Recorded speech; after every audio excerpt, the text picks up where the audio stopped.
ძველი თბილისის ხსენებაზე ბევრი რამ გაახსენდება ქართველ კაცს. ხოხობი, გოგირდის აბანო, ტივი მტკვარზე და ზედმოქეიფე ყარაჩოღელები. ბევრი რამ, მათ შორის კინტოებიც. ვინ იყვნენ ეს ადამიანები? არსებობს ლეგენდა, რომ კინტოების ცხოვრების წესი და მორალი ბევრ კითხვას ბადებდა, რომ ეკლესია და საზოგადოება კიცხავდა, ებრძოდა მათ და განდევნა კიდეც. მაგრამ ჩვენ ყველას მოგწონს ცეკვა კინტაური და სწორედ ამ ცეკვამ შემოგვინახა დადებითი განწყობა კინტოების მიმართ. მაშინ ვინ იყვნენ სინამდვილეში კინტოები, ანუ ბაჩა ბაზები, როგორც მათ ერთდროს ეძახდნენ? ჩვენ მხოლოდ ლეგენდის შემოწმებას ვცდილობთ.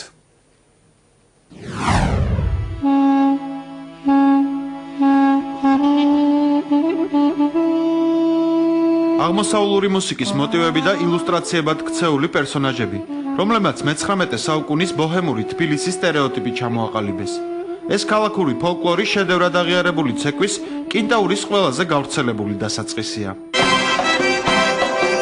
ეს კი ქართული საზოგადოებისათვის ცნობილი და ყველაზე მისაღები ახსნა, თუ ვინ იყვნენ კინტოები.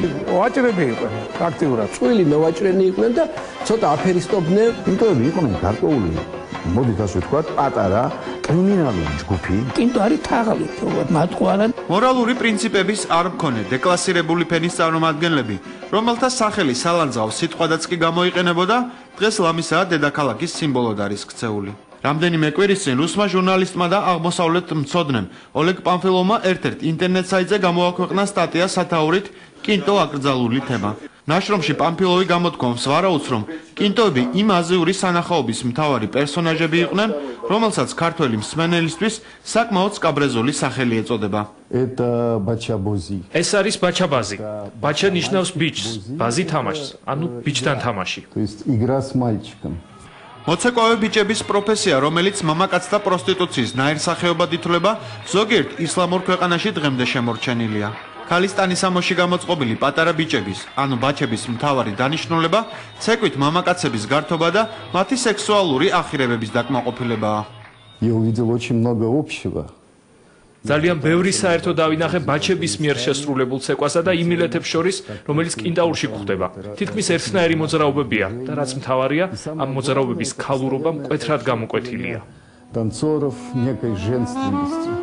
სტატიაში კინტოების არატრადიციული ორიენტაციის შესახებ საკუთარ მოსაზრებას ოლეგ პამფილოვი სიტყვა კინტოს სავარაუდო ეტიმოლოგიითაც ამყარებს.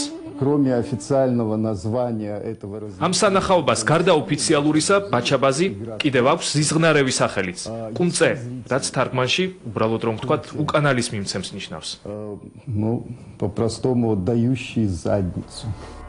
პამფილოვის ვარაუდით პირველი კინტოები საქართველოში როსტომ ხანის გამეფებისას 1633-1658 წლებში უნდა გამოჩენილიყვნენ. სპარსეთის შაჰის კარზე აღზრდილმა მეფემ საკუთარი მმართველობის პერიოდში საქართველოში აღმოსავლური წესშეულებები შემოიტანა. ეს არის ის წესები, რომელიც აზიისათვის იყო ჩვეულებრივი. მათ შორის, რა თქმა უნდა, არის ძალიან ბევრი ისეთი დეტალი, რომელიც ქართველებისთვის იყო აბსოლუტურად უცხო.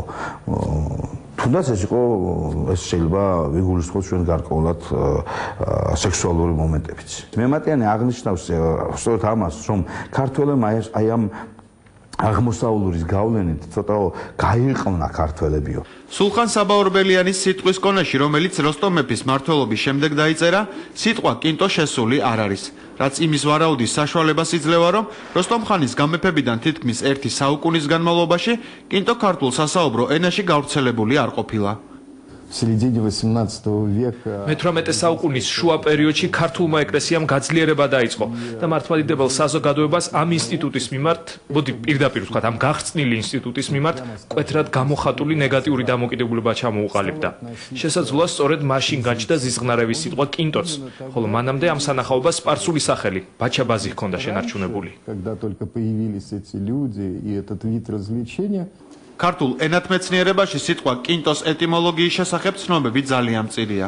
ერთ-ერთი პირველი, ვინც ამ სიტყვის წარმომავლობის სავარაუდო ჰიპოთეზა ჩამოაყალიბა, იოსებ გრიშაშვილი იყო. ისამოს რომ კინტო არისო კინწიდან მოდის. კინწი რა არის? ეს თაბახსრუით გავდა ეს კინტო.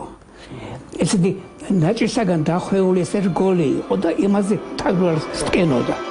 კიდევ ერთი განმარტება კინტოს ეტიმოლოგიის შესახებ ცნობილ მოცეკვავეს, ალექსი ალექსიძეს ეკუთვნის. კინტოს საერთოდ წარმოქმნილია სახელი, აი კენტად იყვნენ სულ ეს ადამიანები. კენტად მოქმედებდნენ ყოველთვის. აღმოსავლეთ მცოდნე გიორგი შაყოლაშვილი საკუთარ ნაშრომში ეტიუდები ძველი თბილისის ლექსიკიდან ამ ორივე მოსაზრებას ეჭქვეშ არგუმენტირებულად აყენებს და ამბობს.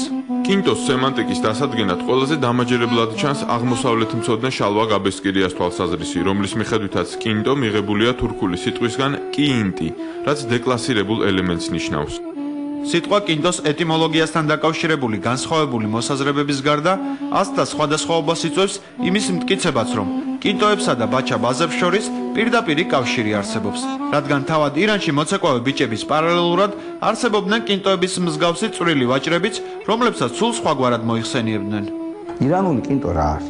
ირანული კინტო არის წვრილი კრიმინალი, ნაწილობრივ. არის ვაჭარი და არის მატყუარა. აი თქვათ აფერისტი. და ამ სიტყვას უფრო კარგად ხდება ხოლმე. რაც იგივე გადმოვიდა საქართველოშიც და თბილისშიც. საინტერესოა ეს რომ კინტოს სხვადასხვა სახელმაგლად ამოდენ ხოლმე თაბახ ქაშ ეძახდნენ კინტოს, თაბახის მატარებელი, თაბახის ამცებსაც ეძახდნენ. ანუ ამ შემთხვევაში პირდაპირ კავშირი ამ ორ შორის ნამდვილად ვერ გააბავს კაცი, იმიტომ რომ კიდევ ერთხელ ამბობ, აბსოლუტურად განსხვავებული ისა გვაქვს. თუმცა თვითონ ეს ტრადიცია, თქვათ აი მოცეკვავე ბიჭის ტრადიცია, შეიძლება თბილისს ქონოდა. ძველი თბილისის ლიტერატურულ ბოჰემაში იოსებ გრიშაშვილი კინტოებს ასე ახასიათებს. კინტოს გართობაა ყომარი, ბილდსიტყვაობა, სოდომ გომორის ცოდვა და ის ხელმრუშობა, რომელზედაც შოთა მისიტყვა.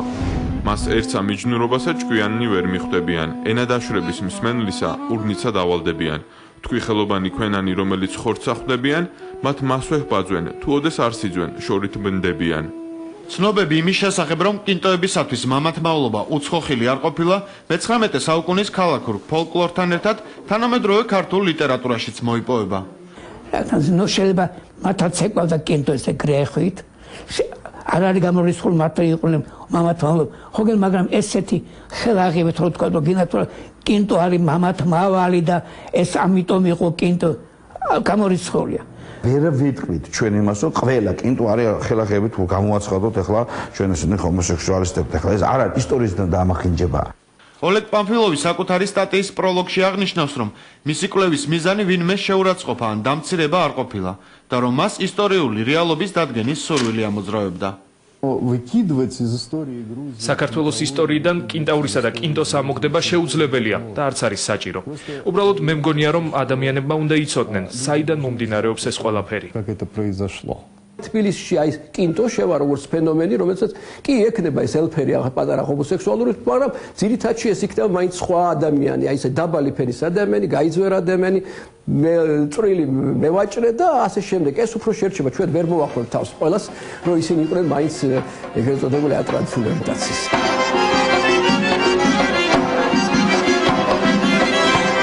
უნებრივი არც ამ რეპორტაჟის მიზანი ყოფილა ვინმეს დაკნინება. ჩვენ ლეგენდებისა და მითების ბურუსით მოცულ თემაზე მხოლოდ ტაბუს მოხსნა გვსურდა.